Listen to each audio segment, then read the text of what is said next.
ఉంటే ఈరోజు మనం చర్చించుకునే పరిస్థితి కూడా రాకపోతుండే. లోపభూయిష్టంగా ప్లానింగ్, అసలు డిజైన్లో దాని టెక్నికాలిటీ లేకపోవడం. ఎందుకంటే చాలా సందర్భాలలో కేసీఆర్ గారు స్వయంగా చెప్పారు, నా మెదడు రంగరించి అందులోకి వెళ్ళి 80,000 పుస్తకాలు చదివి ఈ మొత్తం డిజైన్లు చేసిన నేను, ఇది నా బ్రెయిన్ చైల్డ్ అని చెప్పి అఫీషియల్లీ కేసీఆర్ గారు క్లెయిమ్ చేసుకున్నారు.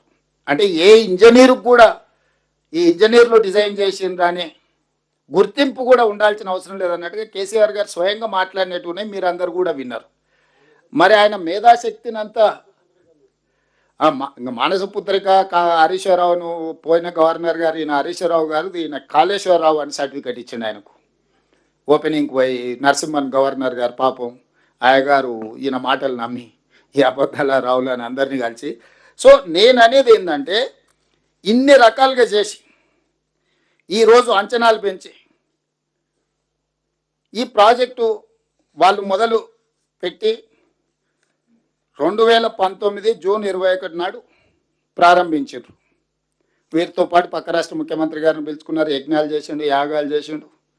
ఇవన్నీ చేసిన చిత్తన్ శివుడి మీద భక్తి చెప్పుల మీద ఉన్నట్టు ఆయన ఆలోచనలు ఎంతసేపు ఉన్నా దీంట్లో ఎట్లా కొల్లగొట్టాలనే ఆలోచనతోని హడావిడిగా దీన్ని చేసి దీన్ని ప్రారంభిస్తే ఎగ్జాక్ట్గా రమణారెడ్డి అనే ఒక అధికారి, BV Ramana Reddy project executive engineer, 18/5/2020 project ఎప్పుడు ప్రారంభించారు? 2019 జూన్ 21.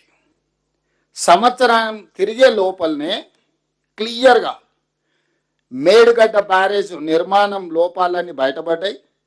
మేడిగడ్డ బ్యారేజ్ వద్ద సీసీ బ్లాక్ల డ్యామేజ్లను వెంటనే సరిచేయాలి. కాలేజ్ అదేవిధంగా ఇందులో రిపేర్ చేయకపోతే ప్రమాదం ఉందని బివి రమణారెడ్డి అని ఒక project executive engineer with in a year project engineer క్లియర్గా ఎలాంటి మిగతా సంస్థలకు లేఖ రాసిండు.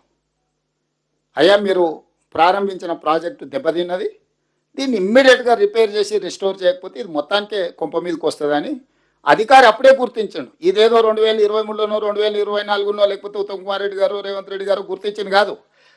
చంద్రశేఖరరావు గారు అపాయింట్ చేసుకున్న ప్రాజెక్ట్ ఎగ్జిక్యూటివ్ ఇంజనీర్ అటు మేడిగడ్డ వర్క్ చేసే ఇంజనీర్ ఎలాంటికి స్పష్టంగా 18/5/2020 ప్రాజెక్టు ప్రారంభించిన 11 నెలల్లోనే ఇందులో లోపాలు ఉన్నాయి, దీంట్లో సమస్య ఉన్నది, దీన్ని తక్షణమే రిపేర్ చేయని లెటర్ రాస్తే ఆ కంపెనీ రిపేర్స్ చేయలే. ఎందుకంటే ఇవ్వాల్సిన దానికంటే ఎక్కువ కమిషన్లు ఇచ్చిన, ఇంకా ఇదే చేసుడు ఎక్కువ, ఇంకా మళ్ళీ రిపేర్ ఒకటి చేసుకుంటే కూర్చుంటాడా అని చెప్పి వాడు నాకేంది నువ్వు చెప్పేదని వాడు అసలు పట్టించుకోలే.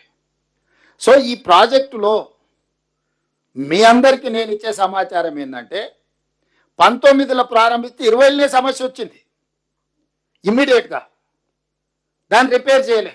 రిపేర్ చేయకపోవడం వల్ల డే బై డే అది పెరిగి పెద్దదై అది పూర్తిగా కుప్పగూలే పరిస్థితి వచ్చింది.